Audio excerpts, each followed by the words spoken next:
మోగవాడు SP Balasubrahmanyam లాగా పాట పాడాడు అని చెప్పి ప్రచారం చేస్తే అదే ప్రచారం. మోగవాడు ఎస్పి బాలసుబ్రహ్మణ్యం లాగా పాట పాడాడు అంటే వినేవాళ్ళంతా చెవిటోళ్ళు అయినప్పటికీ కూడా చప్పట్లు కొట్టాల్సినటువంటి పరిస్థితుల్లో రాష్ట్ర ప్రజలు ఉన్నారు అని మీరు భావిస్తే అది తప్పు అని చెప్పడానికి ఈ ప్రెస్ మీట్ పెట్టాల్సి వచ్చింది. ఈరోజు 2014వ సంవత్సరంలో భారత పార్లమెంటు చట్టం హైదరాబాద్ని కామన్ క్యాపిటల్గా, హైదరాబాద్కి, తెలంగాణకి, ఆంధ్రప్రదేశ్కి 10 సంవత్సరాల పాటు నిర్ణయించిన తర్వాత విజయవాడని క్యాపిటల్గా, మీరు అమరావతిని క్యాపిటల్గా ఈ దేశంలోనే న్యాయశాస్త్రంలో కానీ రాజనీతి శాస్త్రంలో కానీ ప్రఖ్యాతి కాంచనాన్ని చెప్పుకునేటువంటి చంద్రబాబు నాయుడు 2014వ సంవత్సరంలో అమరావతిని క్యాపిటల్గా ఏ బేసిస్ తోటి నిర్ణయించావు? భారత పార్లమెంటు చట్టానికి వ్యతిరేకంగా Andhra Pradesh capital regional development authority చట్టం ద్వారా ఆంధ్రప్రదేశ్ రాష్ట్ర రాజధానిగా అమరావతిని నిర్ణయం చేసి దీన్ని పార్లమెంటుకి పంపించకుండా చాలా స్పష్టంగా రాష్ట్ర ప్రజలు గమనించాలి. అప్పటికే కేంద్ర ప్రభుత్వ చట్టం ఉండగా ఏ బేసిస్ తోటి రాష్ట్ర అసెంబ్లీ సాక్షిగా నువ్వు ఆ రోజున అమరావతి రాజధానిగా ఒక వికృత క్రీడ ఆడి చట్టం తయారు చేశారు?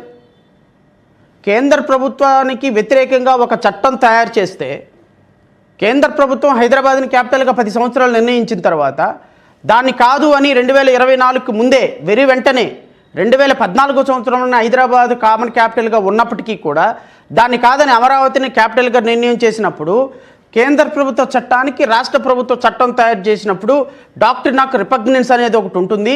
దాని ద్వారా ఇది భారత పార్లమెంటు చేసినటువంటి చట్టానికి వ్యతిరేకంగా చట్టం తయారు చేసినప్పుడు ఈ చట్టాన్ని రాష్ట్రపతి అనుమతి తీసుకోవాలి. That is called doctrine of repugnance అన్న మినిమం కామన్ సెన్స్ కూడా లేకుండా 2014లో అమరావతిని రాజధానిగా నిర్ణయం చేస్తూ చట్టం తయారు చేసినటువంటి నీవు అమరావతి ప్రజలకి, రైతులకి, రాష్ట్ర ప్రజలకి మోసం చేసిన సందర్భం కాదా? తెలిసి 2014వ సంవత్సరంలోనే అమరావతికి చట్టబద్ధత లేకుండా, అమరావతిని సుస్థిరం చేయకుండా, అమరావతి అనేటువంటి ఒక రాజధానిని క్యాపిటల్గా ఫిక్స్ చేయకుండా లోపభూయిష్టంగా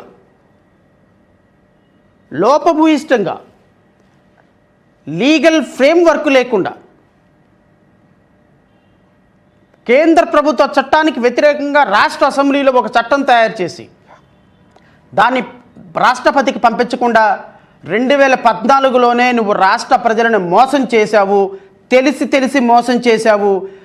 అమరావతి చట్టం చెల్లదు అని తెలిసి కూడా, అమరావతి క్యాపిటల్గా చెల్లదు అని తెలిసి కూడా 2024 జూన్ 2 వరకు రాజధాని నిర్ణయించుకునే అధికారం రాష్ట్ర ప్రజలకు లేదు, రాష్ట్ర అసెంబ్లీకి లేదు అని తెలిసి కూడా కేంద్ర చట్టం ఎక్స్పైర్ అవ్వనంత వరకు 2024 జూన్ వరకు ఇంకొక క్యాపిటల్ రావాలి అంటే అది కూడా కేంద్ర ప్రభుత్వ అనుమతితోనే మళ్ళీ చట్ట సవరణ జరగాలని తెలిసి కూడా రైతుల దగ్గర నుంచి భూములు తీసుకొని మోసం చేసింది నువ్వు కాదా చంద్రబాబు నాయుడు? ఈ చట్టానికి అనుగుణంగా కేంద్ర ప్రభుత్వ చట్టం అమల్లోనే ఉండగా రాష్ట్ర ప్రభుత్వం the capital regional development authority act 2014, the following act of Andhra Pradesh legislative received the assent of the governor 29th December 2014 and the said against is hereby published on 30th December 2014. 2014 డిసెంబర్లో ఈ రాష్ట్రానికి అమరావతిని సిఆర్డిఏ ఒక చట్టాన్ని తయారు చేసి క్యాపిటల్గా అమరావతిని నిర్ణయం చేస్తూ రాష్ట్ర అసెంబ్లీ చేసినటువంటి తీర్మానానికి గవర్నర్ ఎలా పర్మిషన్ ఇచ్చాడో నాకైతే తెలియదు. సరే, okay, what ever it is, capital region ఏర్పడింది. క్యాపిటల్ రీజన్ ఏర్పడిన తర్వాత జరిగింది ఏంటండి? వెంటనే ఎందుకు నేను ఈ విషయాలన్నీ చెప్పాల్సి వస్తుంది అంటే రాష్ట్ర ప్రజలకి నిన్న అసెంబ్లీలో జరిగినటువంటి సందర్భంలో చర్చ జరిగినప్పుడు ఏం మాట్లాడారో మీ అందరికీ తెలుసు. ఇదిగో ఈ అధికారిక పుత్రిక, మా పత్రిక, అధికారిక పుత్రిక తెలుగుదేశం పత్రిక. ఈ పత్రిక చెప్పేటువంటి వాస్తవం ఏంటంటే అమరావతి అజేయం అంట. అమరావతి అజేయం, రాజధానికి చట్టబద్ధతపై ఏకగ్రీవ తీర్మానం. అమరావతి అజేయం, రాజధాని చట్టబద్ధతపై ఏకగ్రీవ తీర్మానం. ఈయన అంటాడు చంద్రబాబు నాయుడు అంగుళమైన కదపలేరు, ఈయన స్టేట్మెంటు. తర్వాత అమరావతి శాశ్వత రాజధాని, ఈయనెవరు? ఉప ముఖ్యమంత్రి. ఇది ఒక పత్రిక. ఇది కూడా ఇద్దరు ఏదో కలుపుకొని పెట్టుకున్నట్టున్నారు. ఆంధ్రజ్యోతి కూడా అమరావతి అజేయం, ఇక అంగుళం కూడా కదపలేరు. ఇది ద్వితీయ పుత్రిక, మానస పత్రిక, మా ఆంధ్రజ్యోతి. ఈ ఆంధ్రజ్యోతి 2028 నాటికి తొలి దశ పనులు పూర్తి అంట. 2028 నాటికి తొలి దశ పనులు పూర్తి. ముఖ్యమంత్రి చంద్రబాబు నాయుడు గారి చాతుర్యం చూడండి ఎంత బాగుంటుందో. అమరావతికి చట్టబద్ధత, మనస వాచ కర్మణ అమరావతికి మా పూర్తి మద్దతు పవన్ కళ్యాణ్. మంచిదే, వెరీ గుడ్. వస్తా, నేను నీ దగ్గర కూడా వస్తాను, ఆయన కంగారు పడకు. ఇది మనస్ఫూర్తిగా ఇస్తున్న మాట. ఓకే, మంచిదే, మనస్ఫూర్తిగానే ఇవ్వు మాట. ప్రజలు నిర్ణయం చేసుకుంటారు కదా, ఓకేనా? వైసీపీ వాళ్ళు మళ్ళీ రారు, వచ్చినా ఏమీ చేయలేరు. కరెక్టే, నిజమే, మీరు అన్నది కూడా కరెక్ట్. వెయిట్ చేయండి, ఇంకో 2 సంవత్సరాలు వెయిట్ చేస్తే ఏదో వాస్తవాలు ఏంటో ప్రజలు నిర్ణయం చేస్తారు. నువ్వు ఇక్కడ గడ్డం గీసుకుని మాట్లాడుకున్నంత మాత్రం, గడ్డం గిల్లుకొని మాట్లాడుకున్నంత మాత్రం అవ్వదు కదా. ప్రజలు నిర్ణయం తీసుకుంటారు, అది ప్రజలు తీసుకుంటారు, కంగారేం లేదు. హైదరాబాద్ లాగానే ఆంధ్రప్రదేశ్ను అభివృద్ధి చేయాలి. వెరీ గుడ్, 2014 నుంచి కనబడుతుంది కదా. సో అమరావతి అజేయం, ఇక అంగుళం కూడా కదచ్చలేరు. ఇది ఈరోజు ప్రెస్లో, మీడియాలో ప్రముఖంగా ప్రశ్నించబడినటువంటి విషయం. నేను రాష్ట్ర ప్రజలకు ఏం చెప్తున్నానంటే, ఏం అడుగుతున్నానంటే రాష్ట్ర ప్రజల్ని, 2014 సంవత్సరంలో సిఆర్డిఏ క్యాపిటల్ ద్వారా అమరావతిని క్యాపిటల్గా నిర్ణయం చేసే సందర్భంలో 2014 నుంచి 2024 వరకు ఎందుకు అమరావతిని శాశ్వత రాజధానిగా 2014 సంవత్సరంలో మీరు నిర్ణయం తీసుకోలేదు? 2014 తర్వాత 2024 వరకు ఇప్పుడు ఎందుకు అమరావతి అజేయం, అమరావతిని అంగుళమైన కత్తిరించలేరని అంటున్నారు? 2014 నుంచి 19 వరకు మీరే అధికారంలో ఉన్నారు కదా.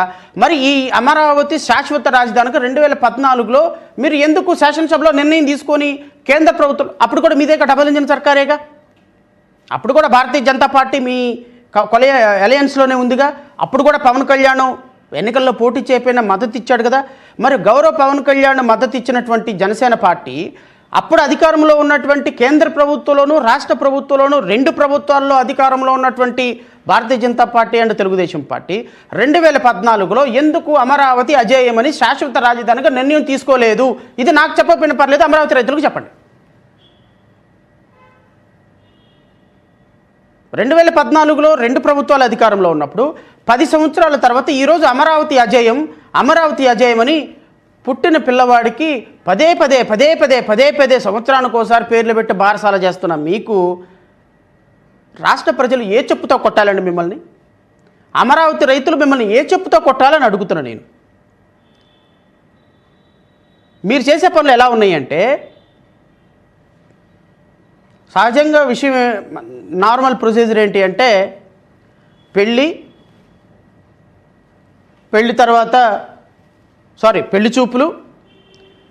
చూపుల తర్వాత ఎంగేజ్మెంట్ తర్వాత పెళ్ళి తర్వాత ఫస్ట్ నైట్ శోభనం తర్వాత ఆ బాబో పాపో 1 సంవత్సరం 2 సంవత్సరాల తర్వాత పుట్టిన తర్వాత ఆ బాబుకి బారసాలు చేస్తారు. ఇది జనరల్ ప్రాసెస్లో జరిగేటువంటి ఒక సోషల్ యాక్టివిటీ.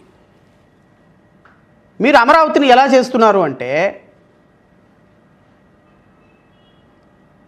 అమరావతిలో మీరు చేస్తున్న విధానం ఎలా ఉంది అంటే,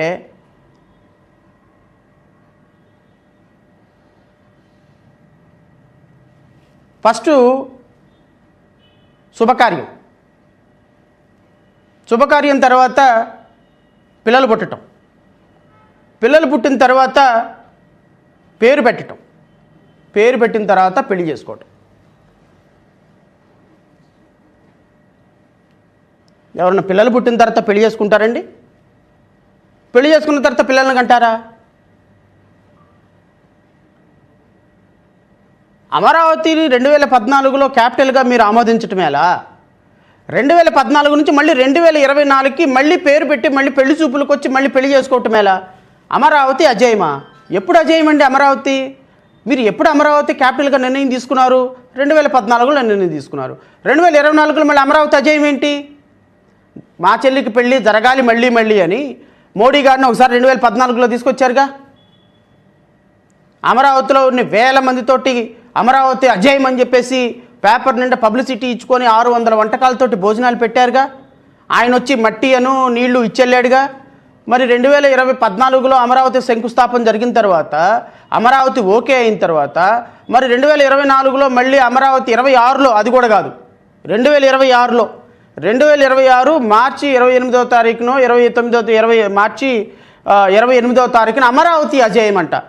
పిల్లలు పుట్టి పెళ్ళిళ్ళు అయిపోయి వాళ్ళు చదువుకొని పెద్దోళ్ళు అయిన తర్వాత భార్యాభర్తలు ఇద్దరు మళ్ళీ పెళ్లి చేసుకుందాం, అఫీషియల్గా పెళ్లి చేసుకుందాం అని చేసినట్టుంది. ఎప్పుడు అమరావతి ఏర్పడింది?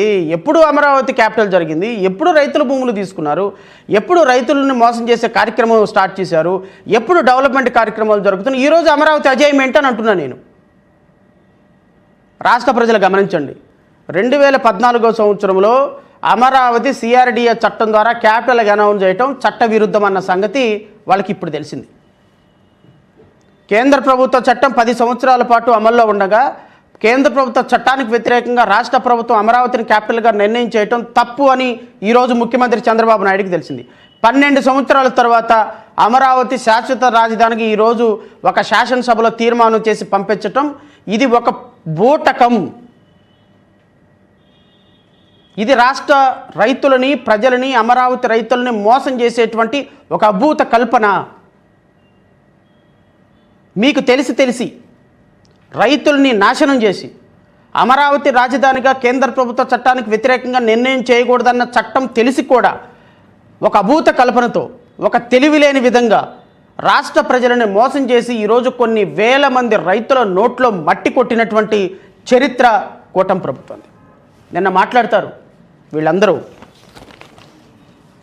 మీ అందరిని అడుగుతున్నా నేను,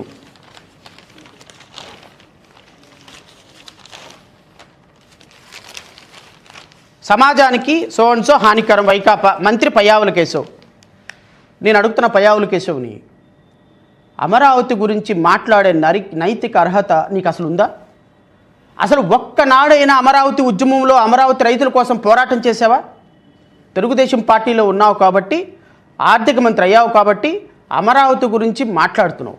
అసలు మా అమరావతి గురించి మాట్లాడే నైతిక అర్హత శాసనసభలో కూర్చున్న ఎంతమందికి ఉందండి? నిన్న శాసనసభలో మాట్లాడిన ఎంతమందికి ఉంది? అసలు ఉప ముఖ్యమంత్రి పవన్ కళ్యాణ్కి అర్హత ఉందా? రాజధాని